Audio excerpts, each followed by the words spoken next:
आज की हिंदी के प्रैक्टिस सेट से आपको एग्जाम में 2 से 3 क्वेश्चंस मिलने वाले हैं। जी हाँ दोस्तों, जिससे आपके नंबर्स भी पक्के होंगे, क्योंकि ये questions SSC GD, UP police और यूपी ट्रिपल एससी पैट और अदर स्टेट एग्जाम में भी पीछे जा चुके हैं। शुरुआत करते हैं पहले क्वेश्चन के साथ। किस वर्ष में हिंदी भाषा को कार्यान्वित करने के लिए प्रस्ताव किया गया था, यानी कि स्वीकृति दी गई थी? तो सही जवाब हो जाएगा 14 सितंबर 1949। जी हाँ दोस्तों, 14 सितंबर को ही हम हिंदी दिवस भी मनाते हैं, लेकिन राष्ट्रीय हिंदी दिवस। वहीं बात करें हम अंतर्राष्ट्रीय हिंदी दिवस की, इसका आपको कमेंट सेक्शन में जवाब देना होगा। चलते हैं नेक्स्ट क्वेश्चन की तरफ, जिसका जवाब आपको आगे मिलने वाला है। नेक्स्ट क्वेश्चन है, 14 सितंबर 1949 को संविधान सभा ने हिंदी को किस भाषा का दर्जा दिया था? ऑप्शन दिए हैं यहाँ, लोक भाषा, संपर्क भाषा, राष्ट्रभाषा, राजभाषा। तो राजभाषा का दर्जा दिया था, राजभाषा, यानी कि जो ऑफिशियल दस्तावेज होंगे वह हिंदी में लिखे जा सकते हैं, जैसे कि अभी इंग्लिश में लिखे जाते हैं, और अभी इंग्लिश वाला है वो प्रस्तावित चल रहा है। नेक्स्ट क्वेश्चन आता है, हिंदी दिवस किस तारीख को मनाया जाता है, किस तिथि को मनाया जाता है? तो 14 सितंबर, जिसके बारे में अभी हमने बात की। ठीक है, ओके, नेक्स्ट क्वेश्चन आ गया। जहाँ दोस्तों वीडियो काफी इंपॉर्टेंट रहेगा। हिंदी भाषा किस लिपि में लिखी जाती है? तो कई सारी लिपियां दी हुई हैं। देवनागरी लिपि में हिंदी को लिखा जाता है, और उससे पहले क्या था वह भी जानेंगे। निम्नलिखित में से गढ़वाली को उपबोली, जो गढ़वाली है वो किसकी उपबोली है? तो सलानी नाम की एक लैंग्वेज है, उसकी गढ़वाली उपबोली है, उपबोली। ठीक है, पहले कोई भी भाषा जो क्षेत्रीय बोली होती है, जब उसमें कोई उपन्यास लिखा जाने लगता है तो वह उपबोली बनती है, उसके बाद फिर बोली बनती है। ठीक है, नेक्स्ट क्वेश्चन आ गया अपना, और वीडियो काफी इंपॉर्टेंट है, तो बढ़ते हैं आगे। संविधान के अनुच्छेद 344 ए के अनुसार राजभाषा आयोग का गठन कब हुआ था? 4 ऑप्शन है। जहाँ दोस्तों 1955, 1955 में राजभाषा आयोग का गठन हुआ था, और भारतीय संविधान के अनुच्छेद 344 ए में राजभाषा के संबंध में वर्णन दिया गया है। साथ ही वीडियो को लाइक जरूर कर लें और चैनल को सब्सक्राइब कर लें जुड़े रहने के लिए। भाषा का कौन सा कौशल सबसे पहले बच्चा सीखता है? लिखना, पढ़ना, सुनना, समझना या बोलना? तो सुनना और समझना। बच्चा हमेशा पहले सुनेगा और फिर उसके बाद समझेगा। ठीक है, ऑप्शन नंबर सी हो गया। वहीं नेक्स्ट क्वेश्चन के बारे में अगर हम बात करें, हिंदी की उपभाषाओं की संख्या क्या है? उपभाषाओं की बात की गई है। ठीक है, क्योंकि कई सारी बोलियां हैं और वे अभी उनमें साहित्य लिखा जा चुका है, लेकिन अभी वो भाषा नहीं बनी है। ठीक है, और ये है 5, इनकी संख्या है 5। तो क्वेश्चन बनता है, तो इसका जवाब हो जाएगा 5, जिनके बारे में आगे आएगा और आगे आपको क्वेश्चंस देखने को मिलेंगे। देवनागरी लिपि का सर्वप्रथम प्रयोग कहाँ हुआ था? 4 ऑप्शन दिए गए, काफी शानदार ऑप्शन है।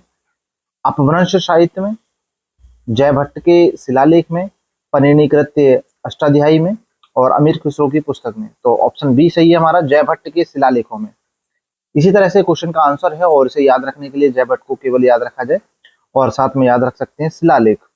ठीक है, शिलालेखों से मिलता है। देवनागरी लिपि के बारे में बात हो रही है। ओके, नेक्स्ट चलते हैं।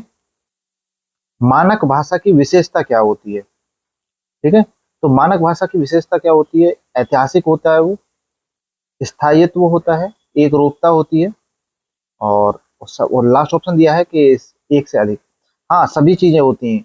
इतिहास भी होता है उसका, और अपने आप पर निर्भर भी होता है, और उसमें एक रूपता होती है। ठीक है, तो ऑप्शन नंबर डी हमारा यहाँ सही जवाब हो गया। दोस्तों, मुझे विश्वास है आपने चैनल को सब्सक्राइब करने का विचार बना लिया होगा, तो आप चैनल को सब्सक्राइब कर दीजिए अगर नहीं किया है तो, क्योंकि जरूरी है, हमें अप्रिसिएशन मिलता है। संविधान के किस अनुच्छेद में हिंदी को भारत की राजभाषा बताया गया है? तो अनुच्छेद 343 के ए में, 1 में, जो कि भारतीय संविधान के भाग 17 में है। और इसके बारे में और भी बातें आएंगी, क्योंकि भाग 17 343 से लेकर के 351 तक विस्तृत वर्णन है, और हिंदी में भी यहाँ क्वेश्चन बन जाते हैं, जरूरी भी है। हिंदी भाषा की उत्तराधिकारिणी है, कौन सी भाषा है? ब्रज, देवनागरी, संस्कृत, अवधी? हाँ, संस्कृत। संस्कृत बहुत पुरानी भाषा है और हिंदी की उत्तराधिकारिणी है। ठीक है, संस्कृत से ही हिंदी बनी है। जो हम तद्भव तत्सम पढ़ते हैं वो यहीं से निकल के आते हैं। संसार की प्रमुख भाषाओं में हिंदी का स्थान क्या है? सबसे ज्यादा बोली जाने वाली भाषाओं के बारे में पूछा गया है। तो पहले नंबर पर चाइना की मंडारिन लैंग्वेज आती है, दूसरी फिर इंग्लिश हो जाती है, और तीसरी बात करें तो हिंदी आती है। तो हिंदी का स्थान तीसरा है और काफी जबरदस्त है। भाषा लिखने के लिए प्रयुक्त चिन्हों को व्यवस्थित रूप से के व्यवस्थित रूप को क्या कहते हैं? ठीक है, जब हम कोई भाषा लिखते हैं तो उसका व्यवस्थित रूप होता है, उसे लिपि कहा जाता है। ठीक है, तो ऑप्शन नंबर डी सही है हमारा। ऑप्शन में दिया गया है भाषा, बोली, व्याकरण, लिपि। व्याकरण भी होती है लेकिन यहाँ पर लिपि है, व्याकरण वाक्यों का होता है। ठीक है, ठीक है।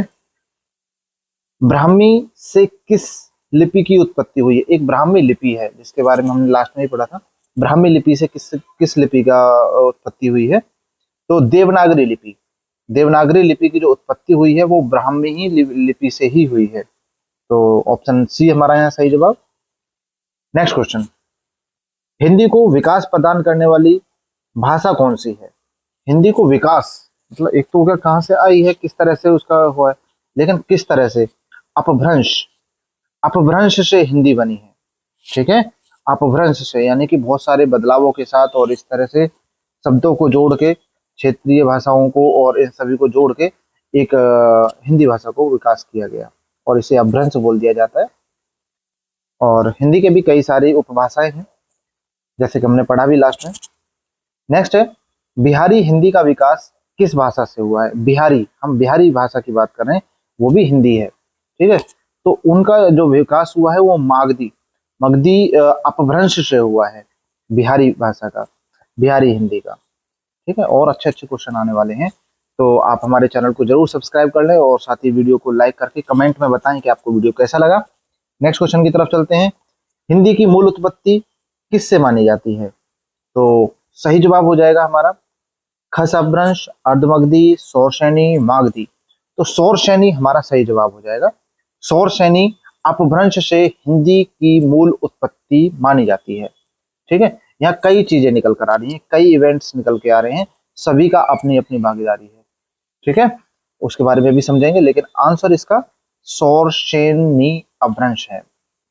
नेक्स्ट क्वेश्चन, वाराणसी, गोरखपुर और जो आरा वाला क्षेत्र है उस क्षेत्र में कौन सी भाषा बोली जाती है? भोजपुरी, कन्नौजी, मैथिली, अवधी। तो वाराणसी यानी कि जो ईस्ट साइड, उत्तर प्रदेश का ईस्ट साइड वाला जो क्षेत्र है वहां पर मोस्टली भोजपुरी लैंग्वेज बोली जाती है। ठीक है, और वाराणसी, गोरखपुर ये तो हाईलाइटेड सिटी है, हाईलाइटेड डिस्ट्रिक्ट है, तो यहाँ पर भोजपुरी बोली जाती है क्योंकि ये बिहार के आसपास का ही क्षेत्र है लगभग लगभग, और बिहार में तो भोजपुरी के बारे में मूवी और भोजपुरी सिनेमा है वहाँ। तो नेक्स्ट क्वेश्चन आता है और ये लास्ट क्वेश्चन करेंगे यहीं पर ही, और मुझे विश्वास है आपने बहुत सारे क्वेश्चंस को अटेम्प्ट कर लिया होगा। आप जरूर कमेंट सेक्शन में बताएं कि आपने कितने क्वेश्चंस को अटेम्प्ट किया है और कौन से क्वेश्चंस आपको लगे कि हेल्पफुल हैं। क्वेश्चन नंबर लिख सकते हैं या फिर आप डायरेक्ट बता सकते हैं। लास्ट क्वेश्चन है अपना, ब्रजभाषा का केंद्रीय क्षेत्र है। ठीक है, तो आंसर है ब्रजभाषा, कृष्ण जी से संबंधित है, बार बार हम पढ़ते सुनते आ रहे हैं, पढ़ा बेशक ना हो लेकिन सुना जरूर है। ब्रजभाषा, जी हाँ, मथुरा से। ऑप्शन में दे दिया गया है वाराणसी, इलाहाबाद, तो मथुरा से संबंधित है ब्रजभाषा। और ऐसे ही और वीडियोस के लिए आप हमारे चैनल को सब्सक्राइब कर लीजिए। जी हाँ दोस्तों, बार बार हम आपसे इसलिए कह रहे हैं क्योंकि हमें भी फिर मजा आएगा कंटेंट तैयार करने में और आपको जो कंटेंट अवेलेबल कराने में, और आपकी हेल्प हो सकती है, मैं जानता हूँ जरूर हेल्प होगी आपकी। मिलते हैं अगले वीडियो में।